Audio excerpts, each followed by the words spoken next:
Más de 90 días de aislamiento social. Calles vacías, proyectos en pausa, abrazos, besos y risas guardadas. La espera fue larga, pero por fin estamos de vuelta y con las ganas de siempre. Es hora de trabajar. Tomemos todas las medidas necesarias para protegernos. Sigamos construyendo un mejor país. Manos a la obra. Manos a la obra. Manos a la obra. Manos a la obra. Manos a la obra. Manos a la obra. Manos a la obra.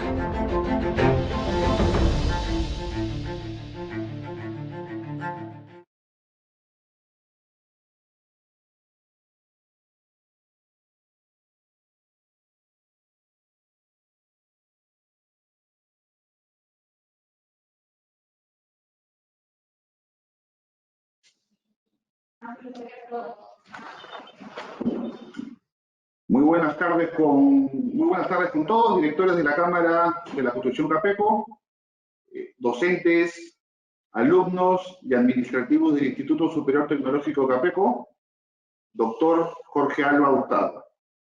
Primero quiero darle la más cordial bienvenida a esta octava conferencia magistral dirigida a todos los alumnos del Instituto Capeco, así como asociados de la Cámara.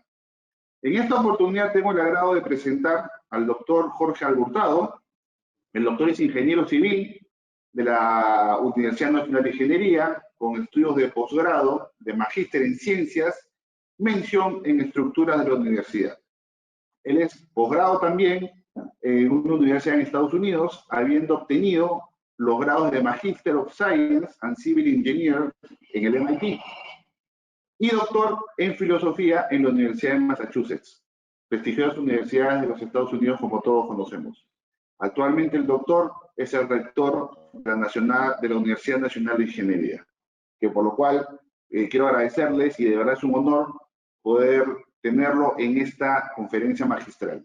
El tema en el cual el doctor nos va a presentar será soluciones geotécnicas taludes. Doctor, muy buenas tardes y lo dejo por favor para que pueda iniciar su presentación. Muy bien, muy buenas tardes. En primer lugar, agradecer al Instituto Superior Tecnológico de Capeco de darme la oportunidad de presentar esta charla sobre soluciones en la estabilización de taludes, soluciones geotécnicas. Me parece que ya se está viendo la transparencia, ¿verdad? Entonces, sí, doctor, todo muy bien. Ya.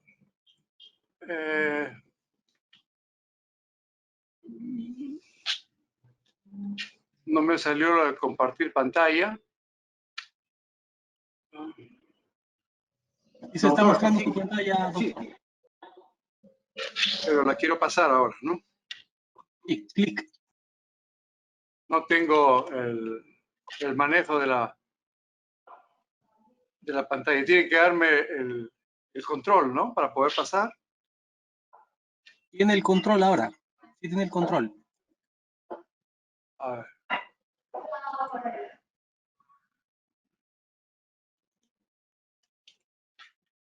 Pues no funciona. A ver, un favor, dele un clic sobre su presentación, por favor. Ahí está. Otra vez clic. Ya, ahora sí. Ya, estamos. perfecto, ahora está bien. Bueno, entonces el tema de esta tarde es soluciones geotécnicas en estabilización de taludes y está dirigido obviamente a los estudiantes que participan en el Instituto Superior Tecnológico de Capeco. Vamos a hacer una pequeña introducción con respecto a la estabilización de taludes. Hablaremos después sobre soluciones geotécnicas en suelos, después en rocas. Por último, protección contra la caída de rocas, que es un problema muy importante en el Perú y que no se le ha dado la debida importancia. Y finalmente voy a presentar dos casos estudiados, casos típicos.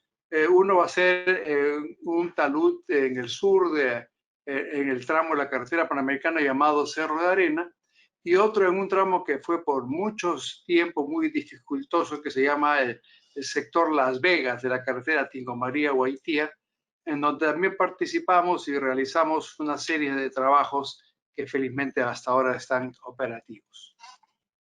Aquí lo que menciono que es lo siguiente: cuando uno quiere hacer una medida de estabilización, es importante entender las causas de la inestabilidad.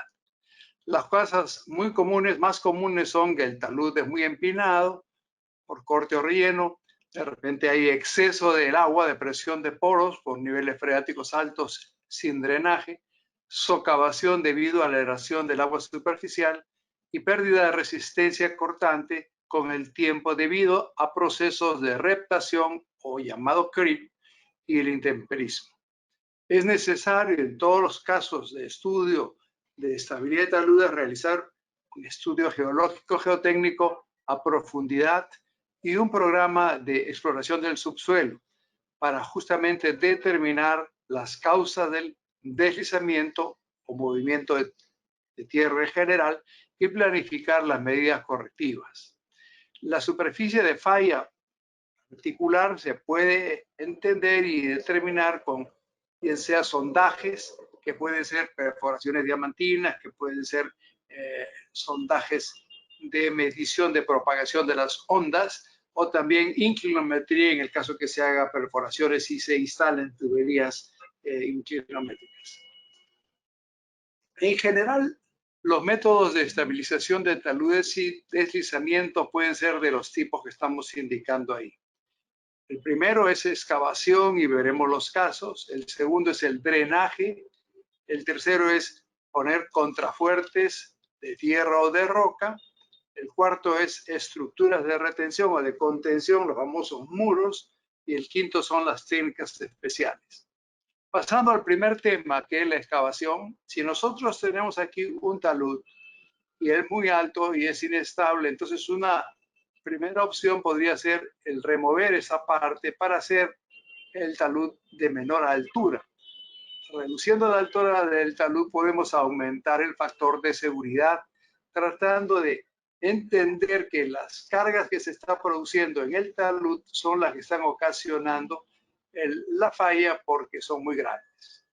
El segundo caso puede ser el tendido, el echado del talud, ¿no? El talud está muy inclinado, entonces hacemos un corte aquí con el propósito de poder deprimir, digamos, el ángulo y en consecuencia hacer estable este talud. El otro tercero es el de lo que llamamos el banqueteo o hacer cortes que en el reglamento nuestro de carreteras están estipulados a qué alturas y qué anchos. Dependiendo de la altura del talud se pueden hacer pues estas banquetas a distintas alturas, generalmente de 7 a 10 metros y con anchos que van de 2 a 3 metros en las bermas que se están indicando acá. O finalmente la otra alternativa es excavar completamente la masa del deslizamiento.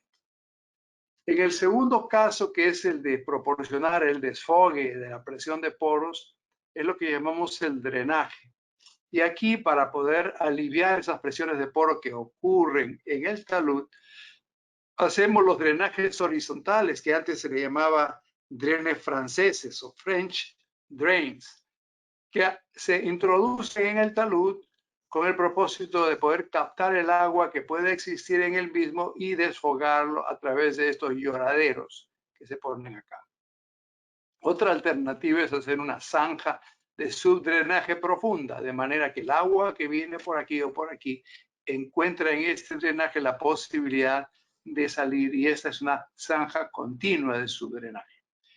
El tercer caso es el de los pozos verticales que se hacen cada cierto intervalo y generalmente tienen de 18 a 36 pulgadas de diámetro con el propósito igual de captar el agua que puede estar en el talud y disipar.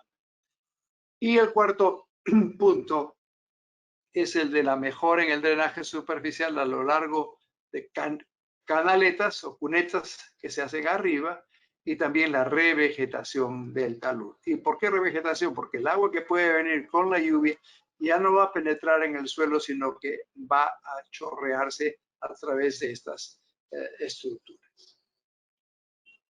El tercer esquema que hemos ilustrado hace un momento es el de contrafuerte.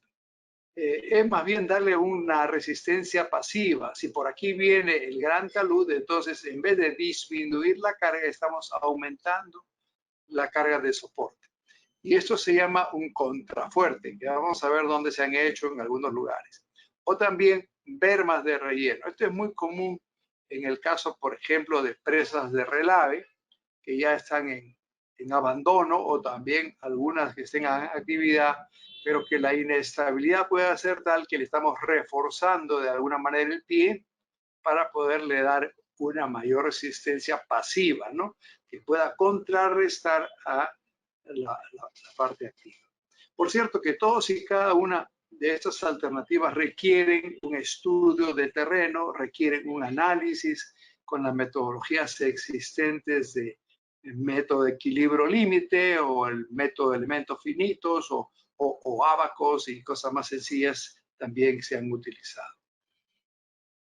El cuarto esquema sería el de proporcionar muros o estructuras de contención, ¿no? Que puede ser un muro en cantilever, en voladizo, llamamos así, pueden ser pilotes que se instalan aquí para darle mayor refuerzo, tanto verticales como inclinados, y los famosos pernos de anclaje que pueden ser inclusive activos o pasivos, ¿no? Si son activos le llamamos anclajes y si son pasivos le llamamos claveteados o en inglés se le llama soil nails, o sea, clavos de suelo, ¿no? Que tienen una acción activa o pasiva, como explicaremos más adelante. Y por supuesto que hay alternativas adicionales distintas que son técnicas especiales, las que pueden ser el grouting o inyectar el suelo para mejorarlo, pueden ser inyecciones químicas, puede ser la electroosmosis, el congelamiento o el calentamiento, que son técnicas más elaboradas y más costosas. Esta figura de aquí la he incluido para determinar el tipo de movimientos de masa que se dan, ¿no? Lamentablemente no veo el tiempo para ponerlo en español, pero lo puedo traducir con ustedes. Aquí tenemos un deslizamiento que le llamamos rotacional. Se produce una superficie circular, llamémosle así, ¿no? Que se da bastante en suelos arcillosos donde tiene predominancia la arcilla.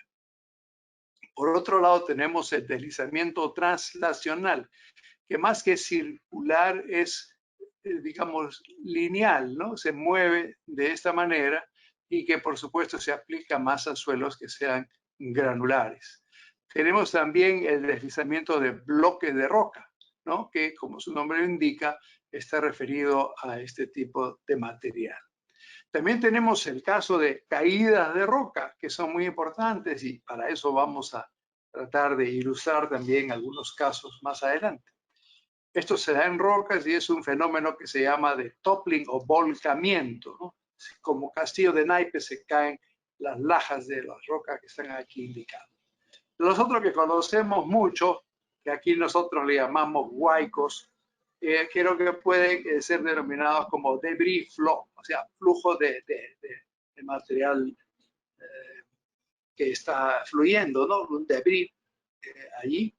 O puede ser una avalancha, la muy conocida avalancha que ocurrió en el Huascarán en el año 70, es una de esas, una gran velocidad, ¿no? Y un gran volumen de rocas y agua y otras cosas más. Aquí le llamamos al flujo de tierra.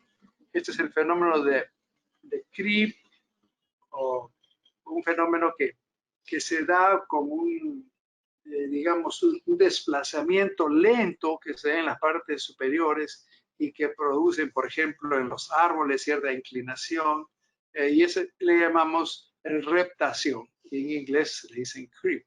Y también hay desplazamientos laterales. Este último es fundamental en el caso, por ejemplo, del desarrollo de la licuación de suelos. Entonces tenemos esos tipos de movimiento de masas. Y aquí vamos a ver algunas soluciones geotécnicas de taludes en suelos.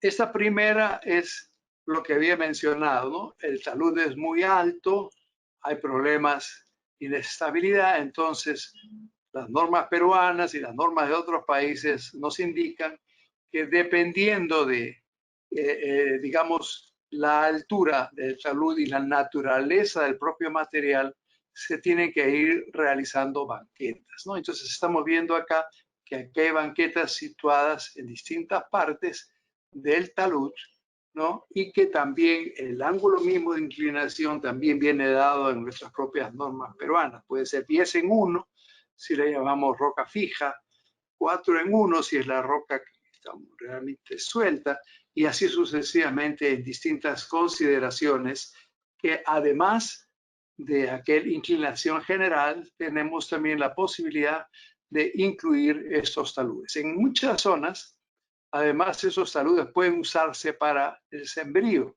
¿no? De algunas especies de la zona en particular, que además ayudan a poder controlar la erosión de los suelos.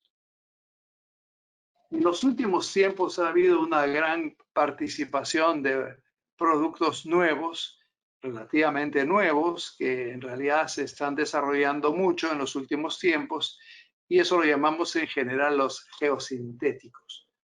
Los geosintéticos pueden ser de muchas formas, pueden ser, por ejemplo, geotextiles, que pueden ser no tejidos y tejidos. Generalmente los no tejidos se utilizan como filtros a lo largo de canales, ¿no? Para justamente evitar que el material granular que va dentro del canal no sea taponeado por el material arcilloso que puede ser que lo rodee. Pero también hay geomallas. Las geomallas, además de los geotextiles tejidos, las geomallas proporcionan una mayor resistencia, ¿no? El problema con estos geotextiles muchas veces es que su comportamiento con los rayos ultravioletas son complicados y se requiere tener de alguna forma una defensa contra ellos para que los rayos de la luz no lo afecten.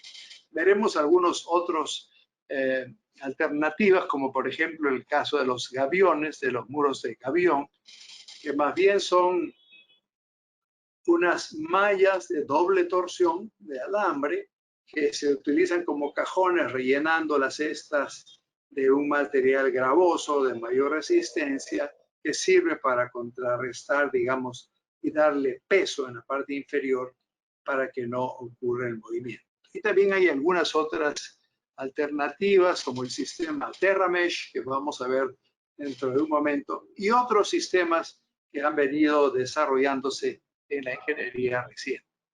Por ejemplo, este es un caso de un muro de suelo de tierra reforzada, le llamamos así, ¿no? Se va construyendo por capas desde abajo y se utiliza este refuerzo que es el que le va a dar la resistencia a la tracción que no tiene el suelo. Esto tiene una gran ventaja porque no tenemos que hacer un talud muy inclinado aquí, ahorramos este material de aquí y le damos una cierta garantía para que pueda pues sobrevivir este suelo reforzado. Vamos a ver algunos ejemplos más adelante. Se han hecho muchos de estos casos, pero todavía falta mucho por hacer en nuestro país, introducir estas técnicas más modernas. Esta es una vista de lo que llamamos el soil nailing, o es el claveteado de suelos. Es un sistema para reforzar el talud, pero con elementos que actúan, llamemos así, pasivamente, ¿no? Seguramente en las excavaciones ustedes conocen, han visto que se hace una excavación, se pone un anclaje y después se postensiona eso. Esos anclajes le llamamos anclajes activos, como vamos a ver más adelante. Estos anclajes que no son postensados, sino que son introducidos allí, inyectados obviamente, tienen una acción que le llamamos de fuerza pasiva. Están ahí hasta que se mueve el talud y empieza a desarrollarse esa adherencia que existe en esos casos. La diferencia con el soil nailing es que también es mucho más corto que el caso del anclaje y se utiliza en mayor número. tanto en direcciones horizontales o verticales, como vamos a ver. Por cierto, el soil nailing, y lo hemos utilizado en el país recientemente, en la línea amarilla ha sido el caso, uno de los casos en algunas excavaciones grandes, en vez de los anclajes activos se han utilizado. Yo los he utilizado también en un enmayado en el lado del lugar de la memoria, que seguramente conocen aquí en la zona de Lima, y en otras cosas, en otros tramos adicionales. Este es el caso de los muros de gavión, que pueden ser así como en escalera, pero también puede ser la fachada vertical alta y después disminuir horizontalmente.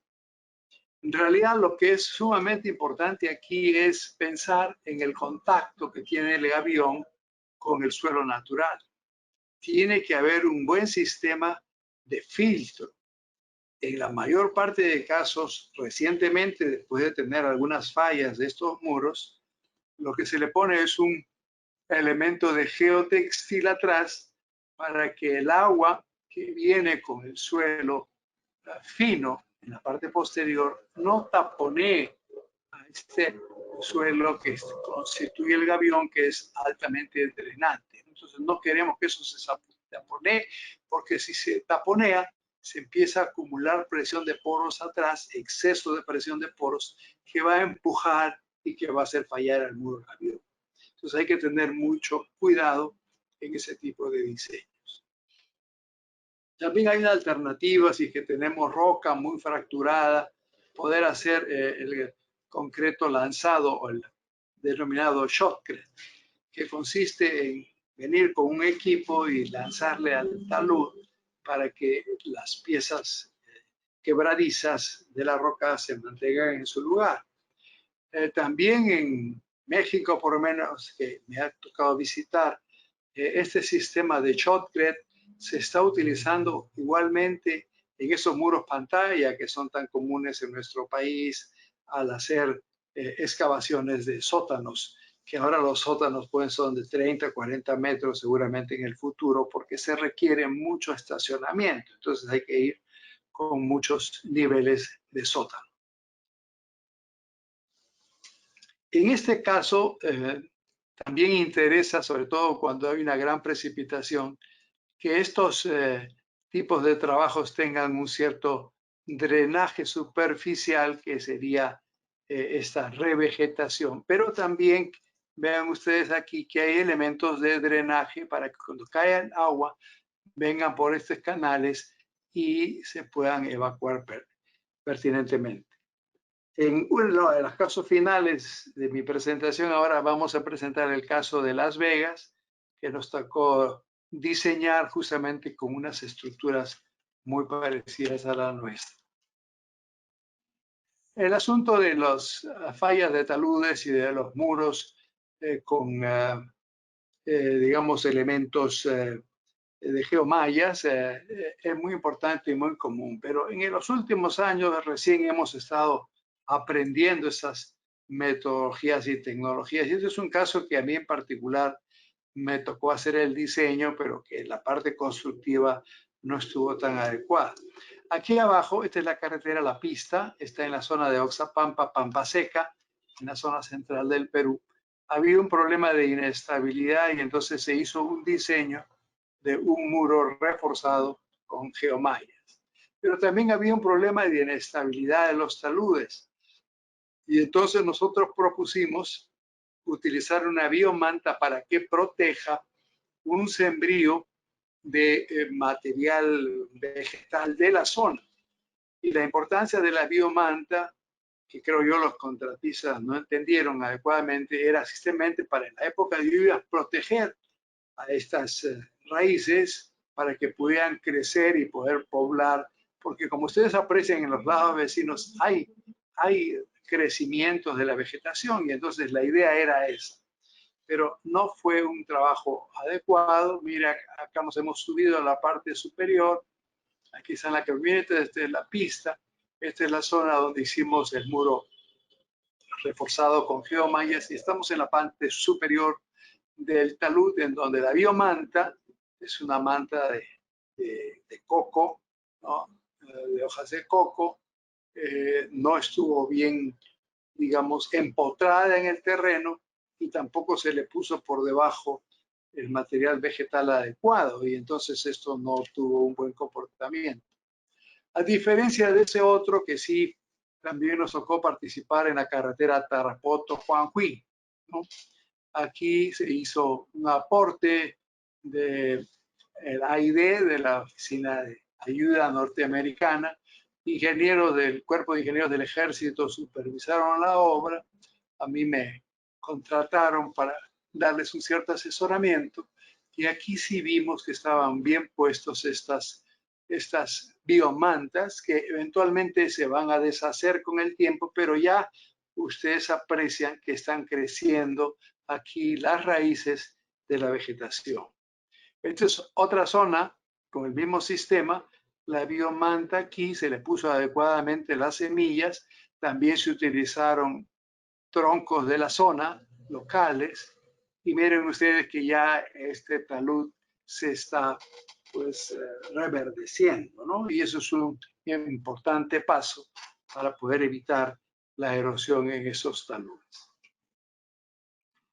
En esta transparencia ilustro a ustedes los sistemas de contención que son o estabilizados externamente o estabilizados internamente.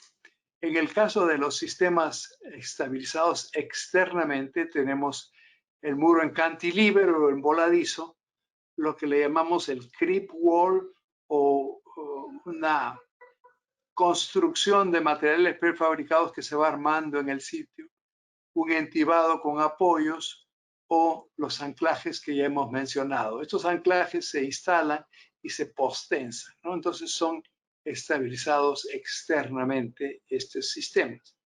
Por otro lado, tenemos los estabilizados internamente, en donde estamos hablando sobre el muro del suelo reforzado, que también es otra especialidad importante y que hay una diversidad de productores, proveedores y lo interesante es que los ingenieros, los técnicos tengan una visión pues personal de esto y que el proveedor no sea el que les haga el diseño, porque siempre el proveedor va a querer vender más de lo que es necesario. En ese sentido, mi consejo es que sea en defensa del cliente pues un diseño racional. Y este otro que ya hemos conversado, que es el sistema de clavado, ¿no? O soil nails, llamado así en inglés.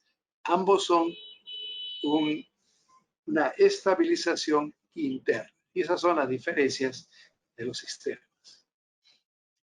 Hablando de creep wall o entramado, o muro de entramado, aquí tenemos una vista de la carretera que baja de Tayacaja a la mina Cobriza, ¿no? En donde se ha utilizado este sistema, que son pues prefabricados en el sitio y se van armando como quien arma una cuna de bebé, ¿no? Aquí en Lima, en la zona de la bajada donde está el lugar de la memoria, del puericultorio, había también a simple vista estos sistemas, pero ha crecido la vegetación y ahora prácticamente no se les ve, pero este sistema también se ha utilizado. Inclusive en la carretera central que va desde Cerro de Pasco a Huánuco, se han establecido algunos sistemas, inclusive de elementos metálicos que tienen el mismo principio allí. Y hay otros sistemas más que han venido de Italia también, que también se utilizan en estas alternativas. Lo más típico es utilizar, como estamos viendo acá, el muro de contención, el cual tiene que tener en la parte del trasdos, en la parte posterior, tiene que tener un material que sea capaz de drenar, es decir, si el agua que viene por aquí o de lluvia o interna, tiene que tener la posibilidad de drenarse, porque si se acumula en la parte posterior con un material similar aquí en el trasdos del muro, entonces tenemos ahí una serie de problemas, pues porque se puede hasta voltear el muro. Miren ustedes, es cierto que el gabión es un material bastante flexible, pero ya estos gaviones puestos aquí hay mucha flexibilidad, ¿no? Y muchas veces, como mencioné en la oportunidad de vida, tenemos que darles en la parte posterior al muro de gavión un sistema de filtro para que pueda, pues, desaguar el agua que se pueda acumular y que no se imponga sobre el muro de contención. Aquí en nuestro país han habido bastantes trabajos anteriores de estos sistemas nuevos, y estoy refiriéndome al caso del muro de suelo reforzado en la carretera que va hacia en la mina Antamina, la residencial que se llama El Pinar, ¿no? Habían dos lugares en la carretera que viene por acá abajo y después sube. Habían dos lugares en donde había este tipo de inestabilidad, entonces se hizo el estudio pertinente y finalmente se tuvo que emplear el sistema que estamos viendo acá, que es un sistema que se llama TerraMesh y que es para un muro de suelo reforzado. Son como pequeños avioncitos que se van haciendo acá, que la parte de la malla entra y se va, digamos, compactando y viene el segundo, el tercero, el cuarto, el quinto, etcétera, hasta poder tener ese muro adecuadamente ahí, ¿no? Y otro caso que también se dio de este sistema, y no estoy vendiendo ningún sistema, sino simplemente haciendo un recuento de los sistemas que se han usado y que se están usando en nuestro medio. Este es un camino que va desde Cajamarca hasta la mina Yanacocha, ¿no? Y a la altura del portón de un poblado también se generaron este tipo de inestabilidades. Entonces se hizo un trabajo de refuerzo del suelo y se utilizó en este caso particular el sistema TerraMesh. Y como ven ustedes desde aquí abajo se hizo el trabajo y ahora inclusive la carretera se puede transistar y hay hasta un sistema en donde uno puede mirar un mirador, ¿no? Más o menos el sistema fue que les he mencionado, dependiendo de la altura, también corresponde el distanciamiento de esos bloquecitos de gaviones. Esto de aquí son en realidad muros constituidos por malla metálica de doble torsión y se utilizan en esta parte y después una parte inferior pasa. Y aquí es donde se va compactando el material y se llega hasta esa altura. Vean ustedes que también hay una grava acá para el drenaje, porque no podemos manejar presiones de poro que ocurra en esta parte y que puedan atacar al muro de contención. Este es el mirador de la carretera de Yanacocha, en donde se ha ganado espacio y se ha ganado un lugar para mirar las cosas. Una vista general de esa zona. También nosotros, en el caso de la carretera Chalhuanca-Bancay, utilizamos este sistema. Estamos al lado del río Chalhuanca y había un tremendo cerro en el lado de la derecha de la carretera que va hacia Abancay. Y entonces el proyecto consistía en hacer cortes en ese cerro, pero eran cortes muy grandes. Se propuso y se modificó jalar el alineamiento más hacia el río, pero esto requería sin duda la construcción de un sistema de contención que fue justamente este sistema de TerraMesh. En este caso no se ve nada verde porque en esa zona no hay precipitaciones ni hay vegetación y en vez de lo verde se puso pues este muro y acá arriba se le puso un poco de shotcrete, ¿no? La carretera Chalhuanca-Bancay está en plena operatividad en ese momento. Este es un caso distinto en donde tanto en Pasamayo como en la cuesta de Ñaupe en el norte y como en ese lugar en el sur que se llama Cerro de Arenas, propusimos el empleo de lo que llamamos geoceldas. También le llaman a algunos otros el GeoWeb, que es un principio muy simple. Si la arena tiene un confinamiento, como ese confinamiento celular, tiene una mayor resistencia a que si no tuviese ningún confinamiento. Entonces la idea es utilizar la propia arena del sitio darles el confinamiento a la arena con este tipo de sistema que se va construyendo como por capas, ¿no? Y darle pues el sistema que se necesitaba, porque aquí había muchos corrimientos del material arenoso en la pista. El año 2001, se acordarán ustedes, hubo un terremoto bastante grande, 0.4 o algo así de magnitud en la zona de Atico, en Arequipa, y esto dañó bastante a la carretera. Felizmente, nuestros muros de contención aquí quedaron bastante bien, no solamente en el caso de muros del talud superior, sino inclusive el caso del talud inferior. O sea, tuvieron un excelente comportamiento sísmico. Tuvieron, sin embargo, que ser destruidos porque la carretera quedó tan mal, el tráfico se interrumpió y de alguna manera teníamos que tratar de reanudar el tráfico de Lima a Arequipa. Entonces tuvieron que facilitar un camino en esa zona. También los geosintéticos, geotextiles y otros más se utilizan para el drenaje, ¿no?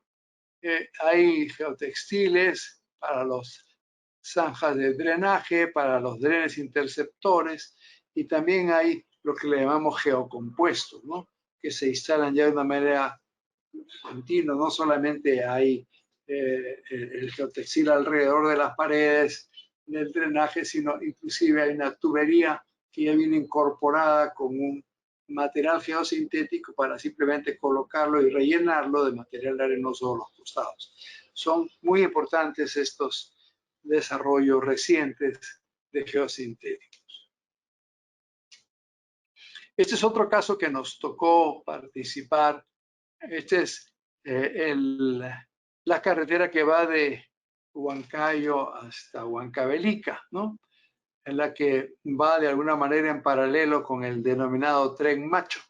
Ayer en la exposición de del Premier y el gabinete me tocó pues atender a más de 12 horas allí, y algunas personas hablaban de este sitio y también del pueblito que se llama Iscuchaca. Iscuchaca significa en quechua puente de piedra. No sé si tengo una vista de allí, pero sí nos tocó participar en este estudio y lamentablemente se hizo un diseño de estructuras de contención que no tenían una buena fundamentación en la cimentación, entonces estaban fallando, y lo que tuvimos que hacer ahí es darle un buen drenaje, pero también incorporarles arriba unos anclajes, ¿no? Para que pueda eventualmente vencer este esfuerzo, este empuje que se le da por la carretera. El diseño de un muro de contención es sencillo. Hay que calcular los empujes activos que actúan sobre el terreno, calcular el factor de seguridad al desplazamiento, al volteo, y también estar seguros que la cimentación de este muro de contención va a transmitir un esfuerzo que es menor que el esfuerzo de capacidad portante del suelo, y también que está ubicado en el tercio central para que no genere tracciones. Eso básicamente consiste en el diseño del muro, y en este caso nos dimos cuenta que los muros no estaban pasando estos factores de seguridad y tuvimos que incorporar estos anclajes. Pero además de eso, todo un sistema que ustedes aprecian acá para el drenaje. Entonces el drenaje también es un factor de mucha importancia para nosotros. Creo que me voy a pasar el tiempo, pero bueno, seguimos. Hay también soluciones geotécnicas de taludes en rocas, ¿no? Y cuando tenemos una roca, ahí hay que ver qué tipo de refuerzos hay que darle, ¿no? Una barra de concreto, anclajes también hay que darle, hay que hacer, digamos, un concreto. Si hay un material, hay una protuberancia, hay que quitarla, porque el gran problema es que esto cae sobre la carretera y genera problemas. Aquí tenemos alguna manera de remoción de rocas para la estabilización, un corte, si esto está pendiente de caerse, acá hay una protuberancia, aquí estas vegetaciones están teniendo raíces que incorporan esfuerzos a estas roturas, a estas fracturas de las rocas, o también se acumulan en el canal del pie de drenaje. Entonces todo eso hay que remover y hay que estar en permanente mantenimiento. Cuando hablamos de roca, hablamos mucho de pernos, ¿no? Necesitamos poner un perno de la roca y el perno se hace el hueco, se instala el material de acero y después se le inyecta alrededor un mortero para que esté pues reforzando ese talud rocoso. Y muchas veces, como en el caso de la minería subterránea, se utiliza también el que llamamos el shotcrete o concreto lanzado, ¿no? Y aquí hay algunas vistas de, por ejemplo, sistemas de anclaje que se hacen en algunos muros. Aquí estamos viendo aquí en la derecha un ensayo que se hace el anclaje, ¿no? El anclaje se instala, se inyecta el bulbo y después se hace el postensionamiento. Si yo quiero querer 60 toneladas que tenga ese anclaje, tengo que cargarlo hasta 120 con un factor de seguridad de 2 y estar seguro que no va a haber la salida o lo que llamamos el pull out de ese anclaje. Entonces es todo un trabajo, toda una especialización que se utiliza en muchas de las construcciones que se están haciendo ahora. Hay anclajes removibles y hay anclajes no removibles que se quedan permanentemente. Uno que nos interesa mucho es el autoperforante. Este es un anclaje importado, aunque también Aceros Arequipa está fabricando uno nacional. ¿Y por qué es este autoperforante?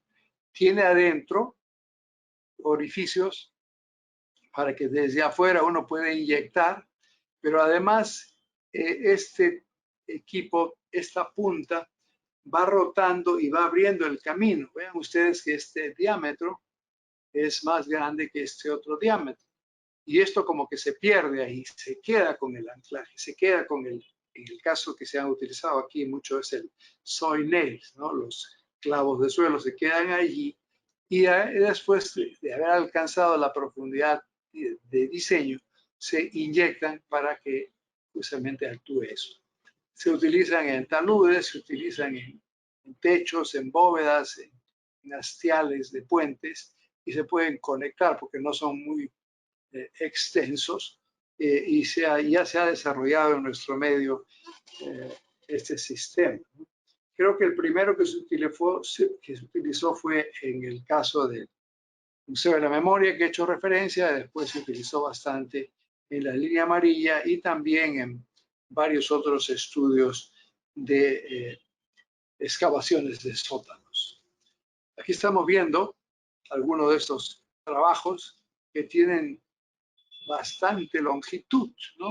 Muchas veces esto parece como un 100 pies humano, en donde se tiene que ir cargando, ya está hecha la perforación, se introduce el bulbo y se inyecta después el bulbo.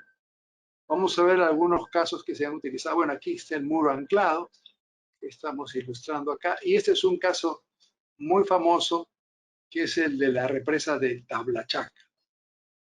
Quizás es el caso más emblemático de estabilización de taludes que se hizo por los años 90. Yo tuve la oportunidad de participar como asesor de Electroperú y aquí se hicieron varias cosas. Este es el embalse y aquí había problemas porque si se subía el embalse, todo este derrumbe acá grandazo que se llama el derrumbe número 5 se movía. Entonces, en algún momento se tuvo que paralizar la subida del embalse. Este embalse retiene el agua del río Mantaro y le envía a las centrales Santiago de Mayolo, ¿no? Y Restitución para generar electricidad para Lima. Y en esas épocas en que no había sistema interconectado, este era realmente el pulmón, el núcleo, el corazón de todo el sistema y se estaba moviendo.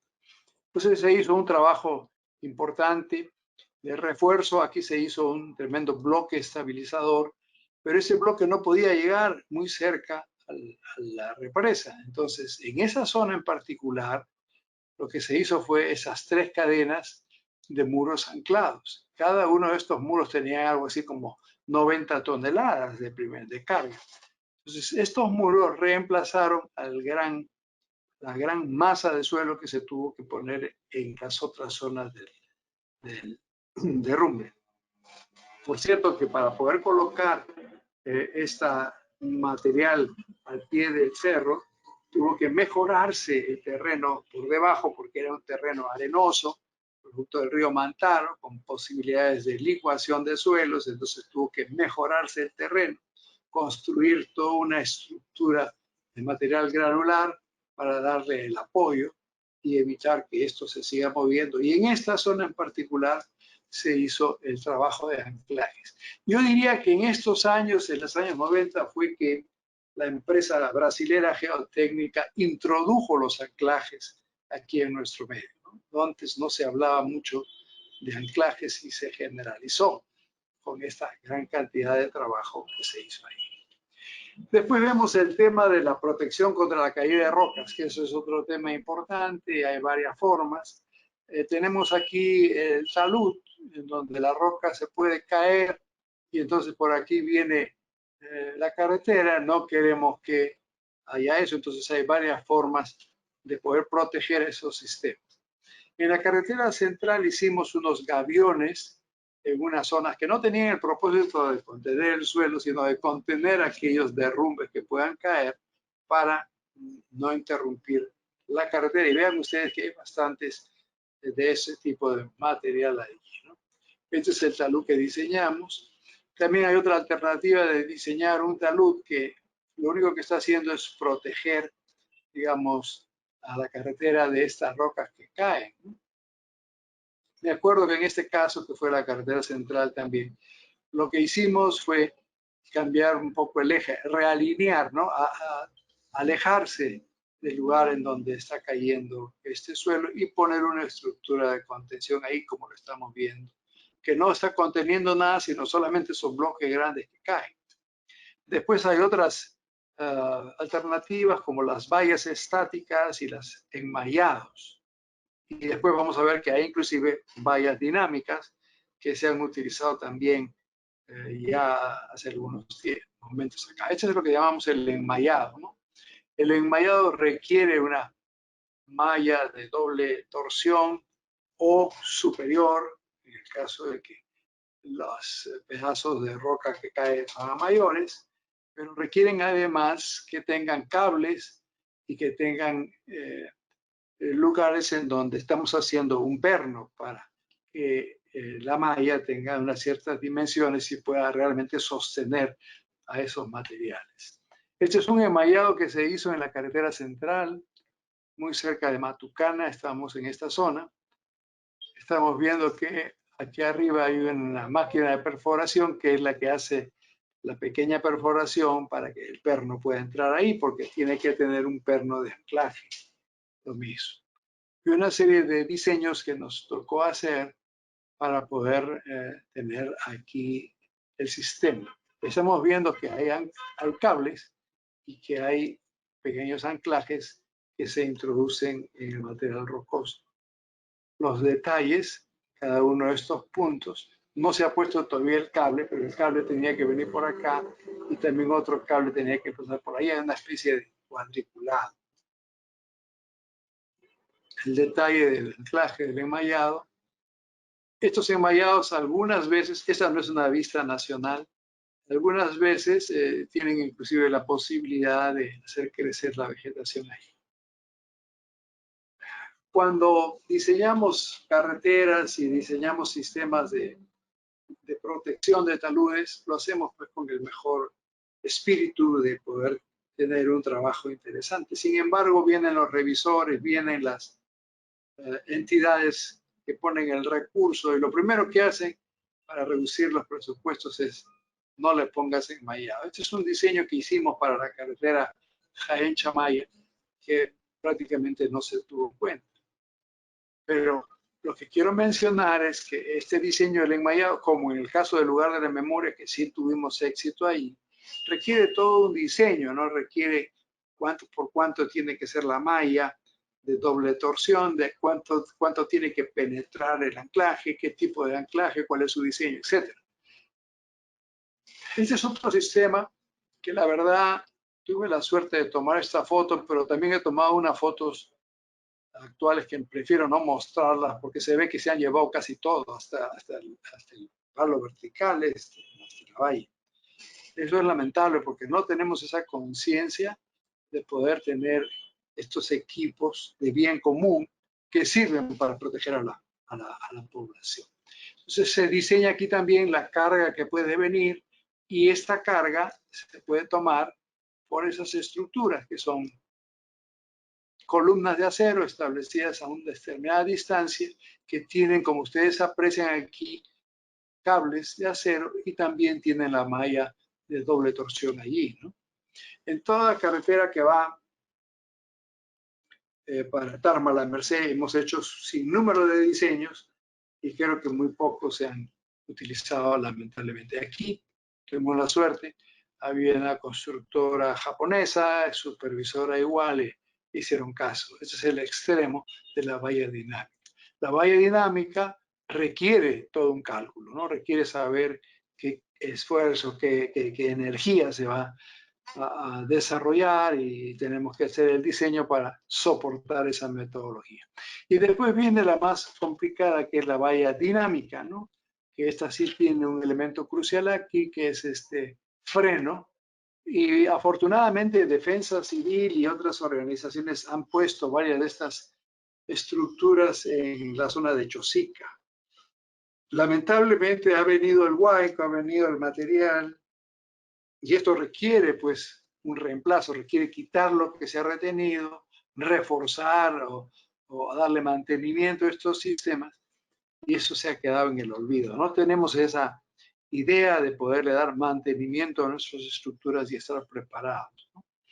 Para hacer ese diseño, y esto es en la carretera Imperial Escuchaca que hacía mención, para poder hacer el diseño de la valla dinámica que diseñamos aquí y que no se construyó tampoco, se requiere hacer todo un modelaje, ¿no? Cómo es el perfil del suelo, qué tamaño de piedra o de roca va a caer, y se hace que esta caiga y se hace que se determine dónde se va a hacer el emplazamiento de la valla dinámica y qué energía es la que va a tener. No voy a ir en mayor detalle, pero hay toda una técnica y este es el diseño mismo que se le dio y esto es lo que queda, creo que se ha visto en años pasados en la zona de Chosica. Cuando no ha ocurrido el derrumbe, tenemos el freno tal cual, pero cuando ocurre, esto es lo que agarra toda la fuerza. Hay que reemplazar obviamente, porque ya no está operativo. Los suizos, que son los que han diseñado este sistema, lo ensayan, ¿no? En un trabajo en el campo, en los Alpes. Esto se ideó básicamente para controlar las avalanchas, pero también se está utilizando en nuestro medio. Y cada una de estas vallas dinámicas viene con un certificado de cuánto es la energía que pueden retener. En Chile se ha utilizado en algunas minas, como por ejemplo en Las Condes. En Europa también se utiliza para defender la caída de rocas. Esta es una barrera en Suiza. Esta es una galería, un techo, digamos, en valla dinámica. Y aquí antes de entrar al túnel se ha utilizado. Lo último que tenemos para cerrar esta presentación en términos generales, tenemos lo que llamamos un cobertizo. Aquí también le llamamos túnel antihuaico o falso túnel. Y existen varios de esos, como voy a demostrar. La idea es que la energía es tan grande que ninguna valla dinámica, ni valla estática, ni otro tipo de enmallado puedan sostenerlo. Entonces tenemos que proteger mejor a la carretera. Y esta es una vista del túnel Antihuayco. O sea, eso no existía, sino que se diseñó para que cuando venga por aquí el derrumbe, pues se proteja y no interrumpa la carretera. Hay varios de esos túneles y nosotros con los amigos de Shannon y Wilson diseñamos otros más para llegar a Huánuco por el poblado de Ambo. Sin embargo, eso no se ha todavía hecho. Sobre todo en líneas férreas es importante tener esta protección de estos derrumbes. Es una vista reciente de lo que he podido conseguir, no es de nosotros ahí. Y vamos a ver brevemente y rápidamente dos casos y con eso ya termino. Ya estoy sobre la hora, mis disculpas. Este es un caso que nos vimos en el año 97 y es un sector, como les había mencionado, que permanentemente interrumpía la carretera sur, en la zona de Cerro de Arena. Ven ustedes ahí, en mucha arena, muy parecido a Pasamayo. Entonces había problemas en la carretera con la interrupción del tráfico. Hicimos una investigación de campo. Allí, básicamente, los peruanos fue lo que hicimos casi todo el trabajo. Y algunas veces los amigos norteamericanos se sorprendían de que pudiéramos hacer cosas que en realidad ya no se hacen por el alto costo de la mano de obra. Hicimos ensayos de laboratorio, ensayos de campo, propiedades físicas y mecánicas, análisis de estabilidad de taludes. Este tipo de análisis se hacía en aquellos años. Ahora hay programas de cómputo que presentan más bonito los factores de seguridad, pero la precisión es la misma. Y se diseñó esta medida de estabilidad. Entonces, como ustedes apreciaron en alguna vista anterior, aquí se va construyendo por capas con este sistema de protección y se utiliza el mismo material arenoso que hay acá y se establece eventualmente este muro. Y esas son las vistas que estamos viendo, el proceso constructivo, las geoceldas que están puestas ahí, la compactación que se les da, se va avanzando tanto en el talud superior como en el talud inferior y finalmente pues se termina el trabajo. Y finalmente un estudio que hicimos en el año 2008, un sector muy complicado que es el tramo Las Vegas, ¿no? El sector Las Vegas en la carretera Tingo María a Huaytía. Aquí habían unas grandes cárcavas que producían erosión y la carretera, que alguna vez fue diseñada en un emplazamiento, se iba corriendo conforme los derrumbes y deslizamientos ocurrían, hasta que llegó un punto en que ya era el divorcio un acuario, en ese ya no se podía correr más. Entonces ahí vinieron los problemas y se hizo todo un diseño que yo voy a resumir brevemente. Por aquí están viendo que pasan las carreteras y había todo este gran problema, una gran erosión, ¿no? Se veía de la carretera hacia el valle estos grandes problemas de erosión. Hay una gran precipitación en esa zona y aquí se evalúan los casos en manera general, ¿no? Varias cárcavas que tuvieron que darle su nombre. La carretera venía acá en línea amarilla, ha estado corriéndose de ese emplazamiento hacia este emplazamiento, pero ya acá llegó a un punto donde ya había también derrumbes, ¿no? Y ya no había posibilidades, o sea, teníamos que reforzar este trabajo. Y bueno, se hicieron estudios de bastante índole, topografía, geología, hidrología, geotecnia, geofísica, etcétera, ¿no? La topografía fue muy importante para determinar las zonas críticas. Y aquí estamos viendo las cárcavas 1, 2 y 3 y 4, ¿no? O sea, son cárcavas muy grandes. Cárcavas es una especie de cómo queda el derrumbe, ¿no?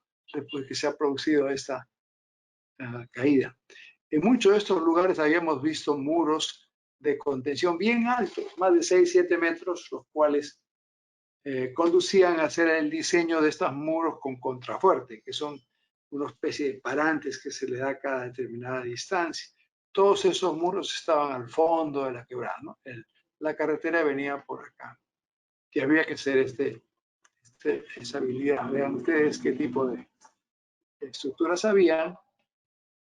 El tipo de trabajo que hicimos, perforación diamantina, obviamente, ensayos de refracción sísmica, muestras, calicáteras. Aquí vemos la perforadora, aquí vemos el ensayo sísmico de refracción en los lugares, dando el martillo. Aquí al fondo se ve, miren ustedes, el muro de contención que estaba aquí arriba, pero que la erosión lo llevó, ¿no? ¿Y cuánto dinero se ha perdido allí? Esto más o menos era una visión, una sección de un perfil. Entonces había aquí un escarpe grande y la carretera antes estaba como por acá y se fue pues corriendo hasta que ya llegó a este punto donde no podía bajar. Vean los escarpes, la naturaleza del suelo, los análisis de estabilidad. Ya en estos años, 2000 y pico, había otras alternativas, hacer la cosa más vistosa en términos de las cárcavas y su análisis de estabilidad, tanto con sismo como sin sismo. y se propusieron obras de estabilización, ¿no? El realineamiento de la carretera, la conformación de rellenos, estructura de suelo reforzado en algunos puntos, un dique grande de roca abajo para sobre ese dique comenzar a construir, digamos, el relleno, pero también instalando una serie de sistemas de drenaje que vamos a verlas en las figuras. Mantos, biomantos para controlar la erosión. Bueno, y un trabajo muy completo. Creo que el segundo trabajo más importante después de Tablachaca, en donde se gastaron 50 millones de dólares, es este sector. Y he tenido la suerte de poder participar en los dos trabajos. Aquí estamos viendo en la planta, ¿no? Esta sería la carga número 2, la carga número 3. Por aquí venía la carretera, pero ya estaba llegando, cada vez se movía más hacia este lado, pero ya estaba llegando al Divorcium Aquarium. Entonces se ideó ponerle aquí un gran enrocado, aquí abajo, y construir ese terraplén, pero además darle estas estructuras de drenaje superficial, sobre todo por el agua de lluvias, que es muy elevado en esta zona en particular. Quizás el lugar en el Perú que tiene mayor precipitación anual.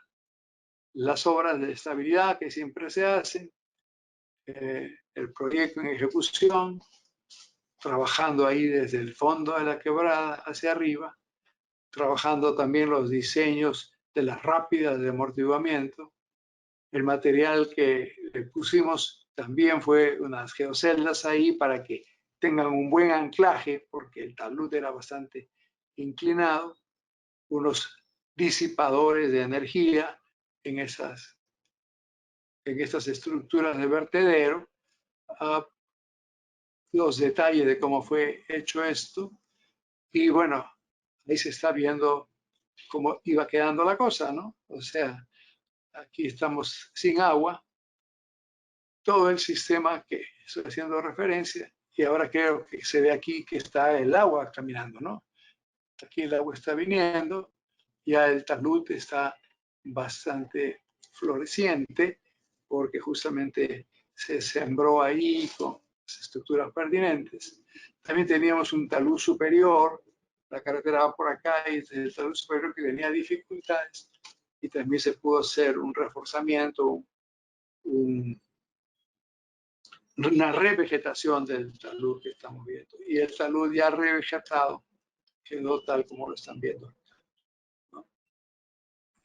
Hay la posibilidad de hacer esto en varios lugares del país y creemos que tenemos que recorrer mucho camino. Ese es el talud superior, ¿no? El talud superior están los detalles y esto es el talud inferior para que vean ustedes que se logró el objetivo. Y hay muchos lugares que hacer y se ha aprendido muchas cosas en este diseño. Bueno, siempre me gusta dar referencias bibliográficas y con esto ya termino. Hay libros para hacer el cálculo de los taludes en roca. Hay también información para estudiar los volúmenes en suelos. Este es un trabajo, el de la derecha, que nosotros hicimos la traducción del inglés. El libro en realidad originalmente era japonés. En la época en que teníamos a la misión japonesa, ahí pudimos tener una versión en inglés y yo mismo hice la traducción y lo tenemos a disposición, inclusive en la página web que han visto en la primera lámina. Ustedes pueden bajar esta información, tiene información bastante valiosa que resume la experiencia de los japoneses en la estabilización del talud. También los españoles han trabajado en esto. Hay un manual de estabilización y revegetación y un manual de ingeniería de taludes.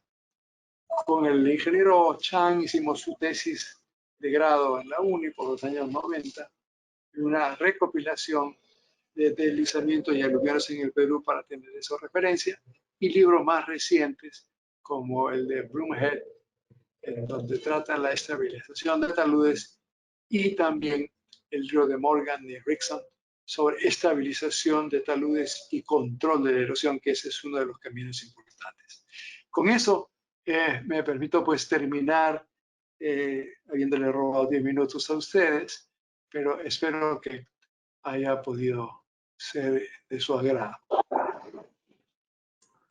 Doctor, muchísimas gracias, doctor. Ante todo, de verdad, agradecerle. Definitivamente esto Esto es un lujo para todos nuestros alumnos, el poder presenciar este tipo de conferencias por el tema tratado, que definitivamente un poco ya descansa y aterriza lo que nuestros chicos aprenden en la carrera, pero sobre todo de quién viene esta presentación, ¿no? De un doctor como usted y adicionalmente siendo rector de una de las principales universidades de ingeniería del Perú, ¿no? Doctor, no sé si podía prender su cámara, quisiera robarle unos minutos más, tengo unas preguntas que nos han hecho algunos alumnos para que por favor si nos las pudiera absolver. Con mucho gusto, vamos. pero que sean pocas nomás porque me están esperando los... Doctor, Sí. son dos preguntitas nada más para un poco cerrar ya la presentación. Doctor, en asentamientos humanos, como distritos de Villa El Salvador, donde emplean las denominadas pircas como estructura de retención a bajo costo, ¿qué recomendaría a las personas para este uso adecuado? Bueno, se está refiriendo a Loma Corvina posiblemente, ¿no? Exactamente.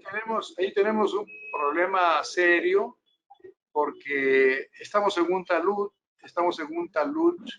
además constituido por arenas, ¿no? Y yo me temo que la acción sísmica, que felizmente no la hemos tenido en los últimos tiempos así de manera intensa como la tuvimos los años 70, ¿no? 74 para ser más exacto, pues ahí van a haber muchos daños. Yo sugeriría que tengamos ahí una construcción que sea ingenieril, en otras palabras, que tenga muros, que tenga columnas, que tenga refuerzo de techo, porque si es que es una estructura de ese tipo que no es ingenieril, yo me temo que el daño va a ser muy elevado con la acción de un evento sísmico.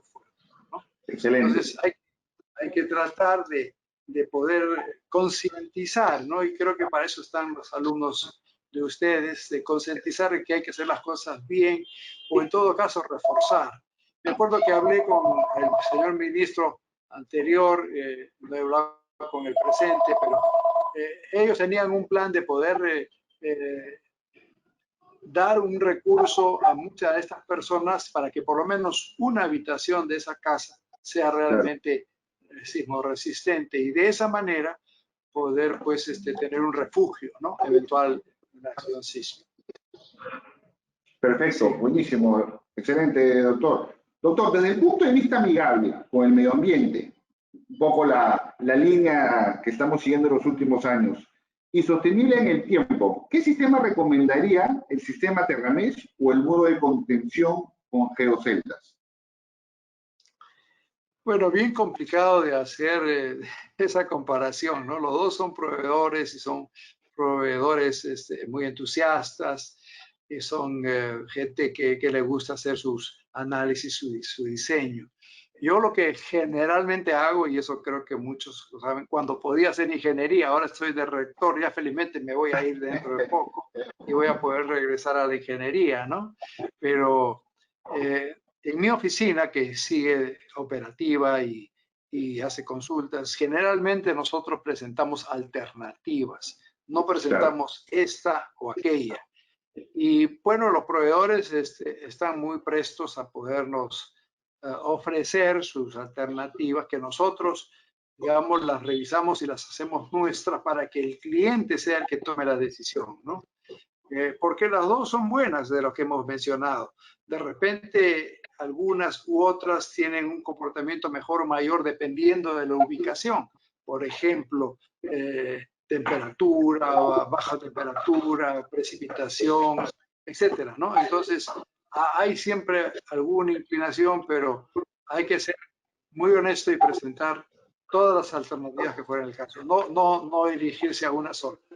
Por supuesto que sí, doctor. Doctor, para despedirnos, de verdad agradecerle este tiempo, ha sido un lujo para nosotros poder tenerlo en esta conferencia y solo quisiera, por favor, en su calidad de ingeniero, de doctor y de ahora rector de la UNI, dejarle un mensaje a todos nuestros alumnos del instituto en este proceso que están siguiendo de convertirse en técnicos en el sector construcción.